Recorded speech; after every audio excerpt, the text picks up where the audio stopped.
Hey, what's going on, guys? Today we are going to be responding to Nerdrotic's, I guess, stream or whatever, I don't know, of his reaction to Batman the Caped Crusader. Not really reaction, but him and his friends talking about Batman the Caped Crusader Season 1. Season 2 recently got announced, so I figured it was a good time to do this video. A lot of their points are really bad, but yeah, let's get into this. Jar Jar Abrams is a producer who this is the destroyer of franchises. He's fucked up Star Trek beyond belief. He fucked up Star Wars, and he got a big deal from Warner Brothers. I was just talking about it earlier, $250 million for first right of refusal to pitch some products. And the only thing he managed to get made was a repurposed Batman the Animated Series, because we don't have writers and creators anymore. We have repurposers. How is this repurposing the Batman Animated Series show? What characters or plot lines is it repurposing? Is it just because it's an animated Batman show? Well, there's been numerous animated Batman shows since Batman the Animated Series. You're not providing any examples, so I don't know what you're referring to when you're saying it's repurposing the animated series. And it was, and for anybody who bring George Lucas back, Bruce Timm is involved. One of the original creators of Batman the Animated Series. Paul Dini is not, as far as I know. See, that's the problem. That's the problem. Bruce Timm, designer. Dini was the writer. Okay, Bruce Timm helped write the animated series as well. Do you think he only created the designs? No, he was heavily involved with the writing as well. A simple Google search could have told you that. Yes. He wrote the stories. The reason they were so great. There's names like Ed Brubaker on this. There's also Jar Jar Abrams. And it's supposed to take place in the 30s, and it's supposed to be Golden Age Batman. And they have the Golden Age version of the villains. The thing is, though, and I think this is why Ryan will particularly like this show, is it's very diverse version of the 30s, extremely diverse. James Gordon, black. Barbara Gordon, black. Dr. Quinzel, fat and Asian. Hold on a minute, Nerdrotic.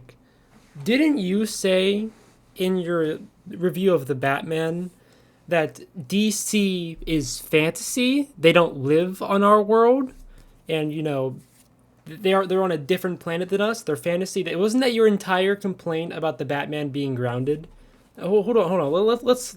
Let's listen to the clip real quick. I wanted to end on that one because that's what DC Comics is. They are a fantasy. They are a made-up world. They live on a different planet with different cities. Huh, looks like you did say that, Nerdrotic. So tell me, what's the issue here? Even if this show is set in the 30s, which I don't know where you're getting that from, but even if it is, I thought DC doesn't exist on our world.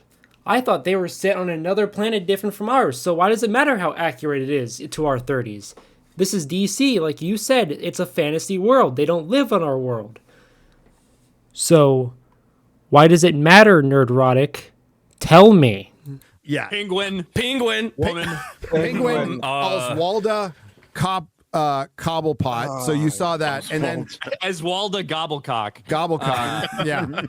Again, sex icon of Gotham. Yeah, right? That was the weird part about it. Like, everyone was like, it's weird enough to make Penguin a woman, but then to pretend like all these dudes like really want her or into her when she's just a fucking disgusting mess. Disgusting man. The fuck? I don't care that you don't find her attractive. Can you make an actual point against her character, or are you just going to keep dogging on her looks? It doesn't make any sense.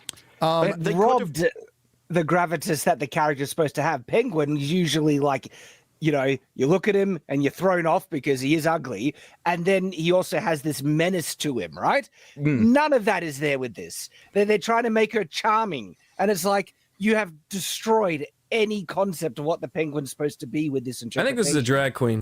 Care to point out a scene where she's not menacing when she's supposed to be menacing? Care to provide any evidence for this criticism, or are you just going to keep yapping? And then there's Harvey Dent. So Harvey Dent is basically the misogynist, corrupt DA before he becomes Two-Face. Dude, I'm that down pissed with me that. I think it's off. an improvement of his character. Well, I didn't know. He's Two-Face. Harvey Dent is the good guy. Kind of That's ruins the the whole whole point of the Two Faces. Harvey Dent, even before he became Two-Face, always had a darker side to his personality that shone through the cracks.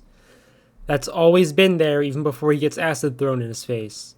When he becomes Two-Face, that darker side of his personality pretty much takes over.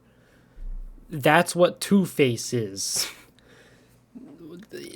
Harvey isn't a perfect little angel before he gets acid thrown in his face. If you actually read the comic that, a lot of Harvey's interpretations are based on, the Long Halloween, it's shown that he does have a darker side to his personality even before he gets acid thrown in his face. Heck, you guys like The Dark Knight, where Harvey is shown to have a darker side to him that slips through the cracks. What are you talking about, dude? If both faces are bad, it's not Two I Faces. didn't know the comics, so I didn't know whether he was supposed to be that or not. But it didn't make sense to me that you're a prick before you turn, and then your other face is also a prick. So now you're just one face. So Wait. They're clearly doing the whole he's a prick before, and then he gets splashed with acid or burned or whatever, and that that's side the is good bit. one. yeah, Yeah. because then he gets suppressed. Okay. It's like, maybe we should be nice to people. And the introduction to Harvey Dent's character was with Barbara Gordon, and she's like a Gen Z, like, I'm a feminist, I'm a working boss girl, boss defense bitch. attorney. So yeah, I got 7 episodes in, and by the 6th episode, I think there was one that pretty much primarily featured Batman, and it's boring. The thing is, it's really boring and not well written, not well put together. Oh yeah, it's dumb. Care to explain your point at all, or are you just going to move on like you made your point and not elaborate any further? And keep in mind that Warner Brothers, who owns DC, owns the character Batman, canceled this show and sold it off. Didn't feel like it was good enough to put on Max. And the idiots at Prime Video bought it, dropped it all at once. There was a very little fanfare, by the way. I don't care if the show was originally canceled. A show being canceled does not mean it's bad. The Spectacular Spider-Man is a great show. It got canceled. So something just getting canceled isn't indicative of quality. The thing that made Batman the Animated Series so fucking good was the storytelling. It was there was like good moral storytelling, and there was good morality tales, stuff that made you think. That really characterized Batman, and Batman becomes essentially, for the first few episodes anyway, a side character in his own show. So what you're seeing here is from left to right, Harley Quinn, Renee Montoya, and Barbara Gordon. So that Batgirl. Yeah, completely unrecognizable. It's like Who out of these is fucking each other?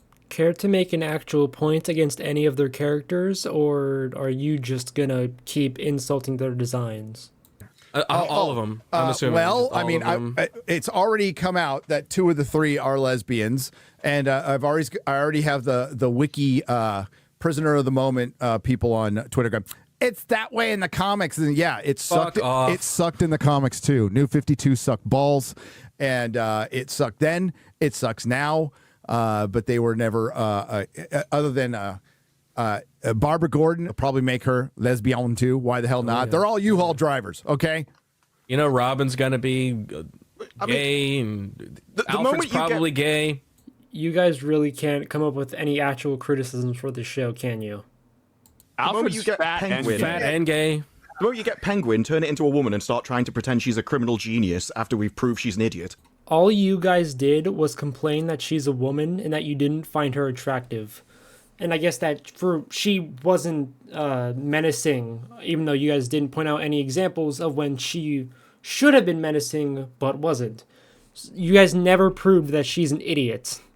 Anything out of the comics is gone anyway. You can't simultaneously change everything and then cling to the comics being canon whenever you want. You either make something comic book accurate or anything is fair game the moment you start changing. It's comic book accurate after a retcon. Now, to be fair, Disney retcons the shit out of everything. But they've really... The whole SJW Marvel thing was started by DC. Like, DC was the first one to dive into that in the mid to late 2000s. And I hated it then. I hate it now. It's fucking terrible. The character of Harlequin is terrible. She needs to be killed off. She was only really good in Batman the Animated Series. Care to prove how her character is terrible in everything but the animated series? Or are you just going to keep yapping? She's fucking worthless now. She's some sort of feminist icon in this show, by the way. The big fat Asian. No, it's Dr. Quinzel, Asian woman. That's what I'm calling her. She captures greedy rich men. So she's fighting capitalism and the patriarchy. Both. That is crazy. What's even crazier is that the show doesn't portray what she's doing as a good thing. If you actually paid attention, my God, it's not that hard to watch a show. Both. And the reason some of us got criticism for calling this woke Batman, the reason we did that is because Bruce Timm told us this would be woke Batman. I'm going to do all the stuff they wouldn't let me do back then. This is my true vision of Batman the Animated Series. They're pulling that shit. So it really sucks because like I do like the animation. I think the animation is really well done. I like the style that they're going with. It's just a bad fucking story, and all of the characters aren't, except for Batman. I think you were saying earlier, like I like the characterization of Batman. He was fine, but he's in the movie or in the show for like 10% of every episode. it's not much until later. It's not much at all. At least Catwoman looks good too. Catwoman looks fine. Catwoman's good. Yeah. Yeah. But then we got this. I'm sorry.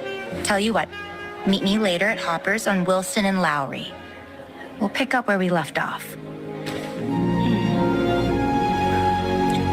It's a Batman show.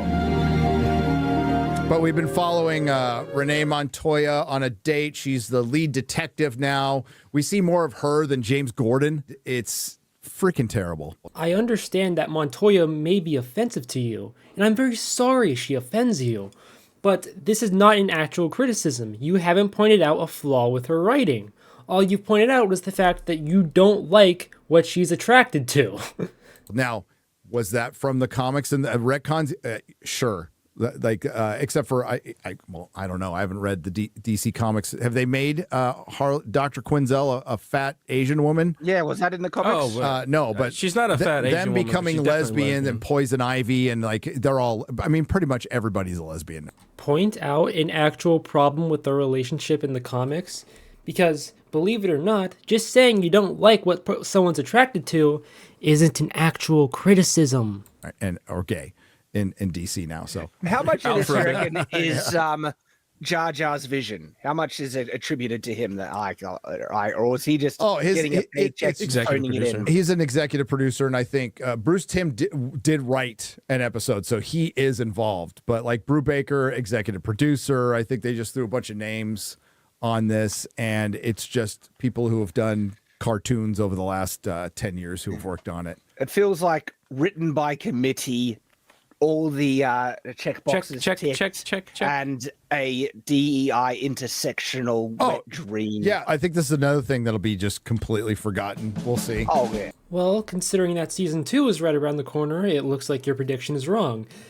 But that'll be it for this video, guys. I'll see you guys in the next one. Peace.